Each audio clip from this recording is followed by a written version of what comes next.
Dan aku lihat ke jendela lagi, ketika aku lihat ke jendela semakin dekat, semakin dekat, semakin dekat. Cuma bayangan hitam gede banget. Semakin dekat semakin gede.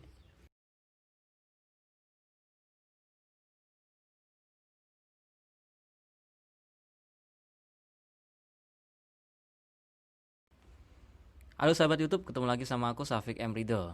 Assalamualaikum warahmatullahi wabarakatuh. Eh, Sebenarnya pengen banget ya aku itu membuat video ini tentang sebuah pengalaman aku. Ini aku share di podcast aku ya. Silahkan teman-teman bisa buka di podcast aku ya. Link ada di deskripsi. Dan aku share juga di video YouTube aku ini. Nah, sebenarnya aku sering ya mengalami hal-hal aneh, hal-hal mistis itu entah nggak tahu sejak aku SMA. Jadi di waktu SMA itu ketika masuk ke kelas 2 itu banyak sekali kejadian-kejadian aneh yang ada di sekolah. Nah, akan tetapi di kesempatan kali ini aku tidak akan menceritakan masa lalu itu. Cuman aku ingin menceritakan sebuah pengalaman solo riding ya. Sebuah perjalanan yang aku lalui sendirian waktu itu. Nah, waktu itu ketika aku melakukan sebuah perjalanan ke Pati. Jadi waktu itu aku diminta sama kakek aku ya untuk mengantarkan kakek aku ke Pati, ke rumah anaknya yang ada di Pati. Awal perjalanan ya hari Ahad pagi itu kakek aku datang ke rumah minta untuk dianterin ke Pati. Ketika kakek aku datang itu perasaan aku sebenarnya udah nggak enak. Aku udah ngerasa akan ada sesuatu gitu. Biasanya kalau aku ngerasa ada yang ngeganjel dalam hati atau gak yakin itu biasanya akan terjadi hal-hal yang aneh gitu. Tapi karena kakek aku yang minta, kemudian dari emak em, menyuruh aku untuk ngantar kakek, ya udah akhirnya jam 2 siang aku antar kakek ke Pati. Nah, ketika jam 1 itu, setengah 1 jam 1 itu ternyata hujan lebat. Hujan lebat banget. Ini kejadian ini kurang lebih sekitar hampir hampir 4 bulanan ya. 4 atau 3 bulanan ya, saya udah lupa. Hujan lebat itu dari habis duhur setengah satuan itu sampai jam 2 lebih 15 itu masih hujan lebat. Kemudian hujan reda, akhirnya langsung aja aku datang ke rumah kakek. Entah itu nanti jadi atau enggaknya. Akhirnya aku datang ke rumah kakek, ternyata jadi udah siap dan akhirnya berangkat. Jam setengah 3 aku perjalanan dari Jepara. Aku perjalanan dari Jepara sampai Kudus itu terang, maksudnya nggak ada hujan, hanya mendung ya, mendung sedikit. Sampai perjalanan sampai di Pati. Nah, ketika masuk ke kota Pati itu sebenarnya aku capek banget ya. Sebenarnya capek banget karena paginya itu aku kan memang kerjanya itu saya selesaikan gitu biar nanti aku pulangnya dari Pati itu biar lebih nyantai gitu, bisa istirahat. Nah, ketika sampai masuk ke kota Pati itu aku ngantuk, udah mulai ngerasa ngantuk gitu. Udah mulai ngerasa ngantuk, nggak tahu entah itu aku nyetirnya dalam keadaan tidur atau gimana saya juga nggak tahu. Tapi tiba-tiba ada klakson mobil aja gitu dari belakang, akhirnya saya langsung banding ke kiri. Nah, ketika aku banding ke kiri itu aku langsung sadar gitu. Astagfirullahaladzim, capek banget ngantuk. Itu sudah apa ya, udah udah capek banget lah ya, capek ngantuk dan pengen istirahat gitu. Cuman karena aku juga memburu waktu, akhirnya aku kuat-kuatkan gitu. Akhirnya aku perjalanan sampai masuk ke kota Pati. Di sekitar kotanya itu eh, tempatnya itu kan di Margorejo ya, itu dekat dengan kota gitu. Akhirnya sampai di rumahnya aku istirahat sebentar, istirahat, makan, sholat asar dan lain sebagainya. Kemudian ketika mau pulang jam setengah 4 itu aku ditelepon sama temen orang Patinya, tapi Pati Utara di daerah Tayu sana, Duku Seti Tayu. Aku ditelepon suruh mampir kan ke rumahnya, tapi aku awalnya udah nolak. Enggak mbak, eh, cewek kan, saya panggilnya mbak gitu. Enggak mbak, udah sore ini, nanti kalau aku kesana kan sampainya paling enggak maghrib, aku bilang gitu. Mending mbaknya aja yang ke kota, saya tunggu di kota, nanti kita ngobrol ketemu aja di kota, kita makan bareng gitu. Nah, Itu semakin sore karena dari mbaknya itu agak slow respon ya, karena mbaknya juga punya usaha di rumah, agak slow respon. Aku nge-WA adiknya, karena semakin sore kurang lebih setengah lima itu aku nge-WA mbaknya nggak dibalas, akhirnya aku nge-WA adiknya. Aku bilang nggak jadi mampir gitu, nggak jadi mampir. Akhirnya saya pulang, memutuskan untuk pulang. Nah ketika aku pulang itu nggak tahu kenapa, ketika di setelah stadion Joyokusumo Pati itu kan ada bangjo ya, ada lampu merah itu. Nah di lampu merah itu yang harusnya aku lurus untuk pulang ke arah Jepara, aku malah belok ke kiri. Nah belok ke kiri ini arah ke Tayu. Aku gak sadar, tapi aku tahu aku belok gitu loh. Aku belok sampai di pertengahan jalan itu aku baru sadar, loh kok aku belok gitu. Ini kalau aku belok kan berarti aku ngarah ke Tayu. Akhirnya aku berhenti di samping jalan, kemudian aku nge-WA, Lis, aku jadi mampir nih, aku TW ke Pati, saya bilang gitu. Kemudian aku off kan, kemudian aku langsung perjalanan ke Pati. Nah ketika perjalanan ke Pati itu, yang ketika aku lihat di map itu kurang lebih 1,5 jam, itu perjalanannya itu nggak kerasa. Yang harusnya aku sampai di Pati Tayu itu kurang lebih habis maghrib ya, setengah tujuan. Aku sebelum maghrib itu udah sampai gitu. Akhirnya aku dijemput sama Lilis kan, sama adiknya itu, dijemput sama si Lilis. Kemudian sampai di rumah mbaknya itu maghrib pas gitu. Aku duduk maghrib, dan itu aneh gitu.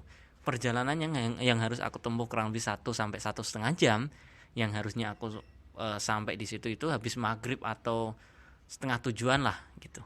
Ini sebelum maghrib, karena maghribnya itu kurang lebih setengah 6. Itu udah maghrib, udah sampai gitu. Awalnya oh mungkin tadi perjalanan aku naik motornya kenceng gitu kan. Anehnya di situ. Tapi pikiran aku udah tak tepis biasa aja gitu. Akhirnya sampai di rumahnya, istirahat, makan, ngobrol bareng. Kurang lebih jam 7 ya, Isya itu. Aku di WA sama temen. Tanya di mana gitu kan. Aku lagi di Pati nih, aku bilang gitu. Mampir Pak, bilangnya gitu. Dia orang Jepara, Jeparanya itu Melongo. Nah, ketika aku lagi ngobrol-ngobrol itu, teman aku yang di Melongo itu bilang, nanti pulangnya lewat mana? Balik lagi ke Pati kota, kemudian Kudus, apa langsung ke Jepara lewat Bangsri Melongo itu? Saya bilang, paling nanti saya lewat Jepara aja, lewat Melongo, nanti aku tak mampir ke warungmu, saya bilang gitu. Karena dia kan punya warung semacam kafe gitu kan ya. Oh ya udah, hati-hati ya gitu. Oke, saya bilang udah kan, aman gitu. Tapi setelah itu si teman aku yang Melongo ini ngechat lagi, balik jam berapa? Saya bilangnya kan nanti jam 8 atau jam 9 saya balik dari Pati, saya bilang gitu. Karena aku ini masih pengen ngobrol kan gitu. Ternyata dia bilang, jangan Pak, mending balik sekarang aja. Karena jalan dari Tayu ke Melongo itu melewati banyak alas, makanya hutan gitu, dan biasanya di situ sering terjadi pembegalan. Waduh, saya langsung mikir kan, ini kalau kemalaman pasti sepi nih jalan, karena ini jalan alternatif gitu. Akhirnya saya bilang sama mbaknya, sama adiknya itu ya, temanku yang di Pati, ya udah Mbak, aku balik sekarang aja ya, nanti takutnya malah terjadi hal yang enggak, saya bilang gitu. Awalnya aku ragu untuk pulang lewat Jepara. Aku diskusi sama mbaknya itu kan, awalnya ragu, tapi aku mantepkan hati. Akhirnya aku lewat ke Jepara, karena tadi udah bilang mau mampir kan di Melongo. Akhirnya aku pulang lewat Jepara ini. Mulai keluar, aku lihat bensin masih full, semuanya masih oke. Aku perjalanan ketika keluar dari Tayu itu ada mbak-mbak kan, ada mbak-mbak, ada bapak-bapak juga, ada dua motor yang di depanku. Aku pepet kan, aku aku kejar, karena biar nanti ketika perjalanan lebih enak gitu, maksudnya ada barengannya gitu. Perjalanan masuk, keluar dari Pati masuk ke desa Celuak itu udah hawanya udah mulai kerasa gitu, kerasa dingin banget. Kok kabut, saya bilang gitu, banyak kabut, padahal uh, kok banyak kabut, saya bilang gitu kan. Semakin lama, wah semakin gelap, nggak ada penerangan jalan. Ada rumah tapi nggak ada penerangan jalan gitu. Akhirnya aku buka kaca helm kan, karena kalau aku pakai kaca helm saya tutup itu agak gimana gitu, karena kaca helm aku kan agak sedikit kotor gitu. Aku buka, wah kerasa dingin banget, saya bilang gitu. Semakin berjalan semakin lama masuk ke keluar dari celuak itu, jalannya itu udah mulai aneh.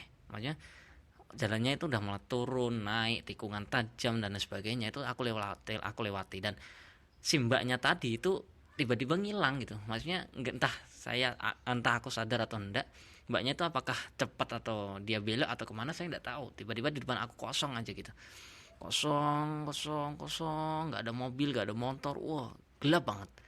Tiba-tiba ada cahaya kuning kan dari depan, mobil lewat satu, kosong lagi, lewat satu, kosong lagi. Nah, ketika aku masuk ke daerah Jepara, udah mulai masuk Jepara itu kan, dulunya itu tempat itu ada pohon-pohon jati, pohon-pohon gede-gede kan kanan kiri. Nah, tapi sekarang itu udah mulai dibabat semuanya, habis itu. Akhirnya dan aku sedikit bersyukur sebenarnya, karena pada malam itu malam purnama ya, maksudnya malam bulan penuh. Jadi sepanjang perjalanan itu nggak terlalu gelap lah, karena terterangi sama cahaya bulan gitu. Nah, ketika mulai masuk ke tikungan, aku nggak tahu itu daerah mana ya, tapi ketika aku masuk ke situ tuh jalannya itu menikung dari atas gitu kan, nikung ke kiri, turun tajam banget. Nah, ketika turun tajam itu pandangan itu gelap, maksudnya depan itu gelap banget, gak kelihatan karena kan turun. Jadi lampunya itu kan nyorotnya ke jalan gitu, turun curam banget kan, tiba-tiba itu langsung belok kanan gitu. Dan di depan itu ada pohon gede gitu, di samping jalan itu ada pohon gede. Jadi kalau kalau aku kecepatan tinggi mungkin dan nggak bisa ngerem, mungkin akan jatuh ke situ. Karena itu ketika turun belok kiri itu kan langsung turun turun tajam banget gitu kan, kemudian langsung dibelokkan kanan. Jalannya seperti itu guys. Dan ketika aku perjalanan ngerasa aneh, maksudnya ngerasa berat banget itu di badan, di motor itu ngerasa berat. Semakin lama nggak kerasa, tiba-tiba sudah masuk ke daerah Melongo. Nah, ketika masuk di daerah Melongo itu udah keluar kan, udah keluar dari Bang Sri, Kelet gitu kan, Keleng Kelet, udah keluar dari situ semua, masuk ke daerah Melongo. Udah mulai tenang kan, udah mulai ramai itu, mulai masuk Bang Sri itu udah mulai ramai. Sampai di Melongo, akhirnya aku belok kanan kan ke rumah, ke warungnya teman aku ini. Perjalanan normal, perjalanan kurang lebih 1,5 jam yang aku tempuh dari Pati ke Melongo itu normal sebenarnya. Kita sampai situ aku istirahat, ketemu sama teman, ngobrol. Keanehan terjadi itu di sini. Ketika aku mau pulang, tiba-tiba aja motor aku itu kekunci guys. Biasanya aku nggak pernah, ketika masih motor itu bisa aku jangkau dalam waktu ketika motor itu masih bisa aku jangkau, masih bisa aku lihat, masih bisa aku pantau, aku nggak pernah kunci stang gitu. Palingan ketika aku kunci stang itu nggak akan ketutup gitu, karena udah yang ada penutupnya itu kan, dikunci kan ada penutupnya, motor Vario itu kan ada penutup yang putih itu kan, ketika ditarik kan nutup otomatis. Tapi otomatisnya itu error gitu, udah nggak bisa gitu kan. Dan aku itu nggak nutup, dan aku jarang sekali nutup itu gitu. Ketika aku balik itu ketutup, padahal aku tidak kunci stang, tidak aku tutup gitu loh. Anehnya di situ. Tapi ketika aku balik ke motor, tiba-tiba ketutup dan terkunci stang. Aku masih ingat betul itu, nggak aku kunci. Tapi ketika aku balik ternyata aku kunci. Dan anehnya lagi, yang biasanya kan aku bawa dua kunci ya, dua kunci motor itu. Yang satu itu kan yang masih baru dan belum pernah aku pakai emang. Dan yang satu itu kuncinya itu yang magnet, itu kan ada 4 magnet kan. Nah, itu 2 magnetnya itu udah hilang, dan itu udah nggak bisa buat ngebuka itu. Makanya aku nggak pernah ngunci penutup otomatisnya itu, nggak pernah, karena magnetnya udah hilang. Tapi ternyata ketutup sendiri gitu. Aneh, aku merasa aneh. Dan aku menepis karena waktu itu ada temen, takutnya nanti temennya parno dan sebagainya, karena tempatnya temen aku itu kan juga angker katanya. Jadi sering terjadi penampakan di motor di warung kafenya temen aku ini. Nah, Anehnya itu aku nggak bawa kunci serep, nggak bawa kunci cadangan, tapi ketutup. Akhirnya bingung kan, ya udah akhirnya dengan aku buka beberapa kali nggak bisa, aku coba dibantu sama teman untuk ngebobol pun juga nggak bisa. Ya udah akhirnya aku pulang pakai motor temen aku gitu. Akhirnya motor itu ditaruh di dalam warung. Aku pulang sampai rumah, aku istirahat tidur karena udah tengah malam banget. Itu jam berapa ya, jam jam 1 kalau nggak salah aku pulang sampai rumah itu. Aku istirahat, habis subuh aku langsung balik lagi ke warung temen aku bawa kunci yang baru. Nah sampai di sana akhirnya aku buka bisa, dan aku pulang. Nah ketika aku pulang itu motor ini tuh kerasa berat banget. Biasanya kalau itu kan biasanya kalau bannya agak kempes itu kan berat ya, kerasa berat. Tapi ini bannya itu masih full gitu, masih penuh, makanya nggak gembes, nggak apa, tapi masih normal gitu. Dan harusnya kan enak nyaman, tapi ini kerasa berat banget dan beda sekali dengan motor yang aku pakai dari teman aku ini gitu. Sampai rumah aku istirahat tidur lagi.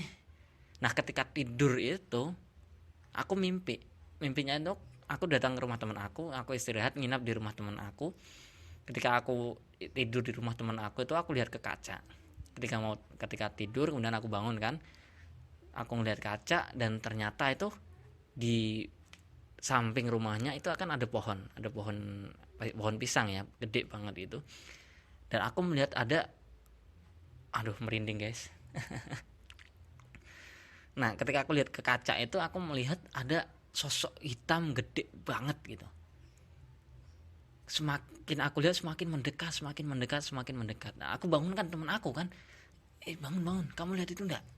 Teman aku itu nggak bangun sama sekali gitu. Hanya dia, aku apa-apain itu nggak bangun. Aku tendang dan aku goyang-goyang kan dia tetap nggak bangun gitu. Dan aku lihat ke jendela lagi. Ketika aku lihat ke jendela semakin dekat, semakin dekat, semakin dekat. Cuma bayangan hitam gede banget. Semakin dekat semakin gede. Aku lihat, kemudian aku lari kan, lari. Ketika lari itu aku bangun. Ketika aku bangun aku istighfar dan aku ngerasa apa ya, apakah ini karena melewati jalan yang dulunya angker dan lain sebagainya. Saya juga ngerasanya anehnya seperti itu gitu. Apakah ada yang ikut atau apa, saya tidak tahu. Nah aku coba baca-baca artikel kan. Baca-baca artikel, ternyata setelah melakukan perjalanan jauh kemudian melewati tempat yang angker itu, kita disuruh untuk mandi saja. Maksudnya dalam artian ketika kita mandi itu yang menempel di tubuh kita itu bisa hilang dan sebagainya gitu. Dan memang benar waktu aku sampai di warung teman aku dan pulangnya pun aku nggak mandi, langsung tidur gitu. Ketika aku maksudnya balik ke warungnya teman aku, pulang bawa motor aku yang baru, aku langsung tidur lagi gitu. Ini adalah pengalaman yang aku rasakan solo riding ya, perjalanan jauh yang aku rasakan. Dan mungkin apa yang aku rasakan pagi itu ketika aku tidak ingin untuk ketika pagi itu aku tidak ingin mengantarkan kakek aku karena ngerasa gak yakin kan, gak enak dalam perasaan itu. Mungkin ini yang terjadi gitu, melewati perjalanan yang agak aneh itu kemudian terjadi hal-hal yang aneh.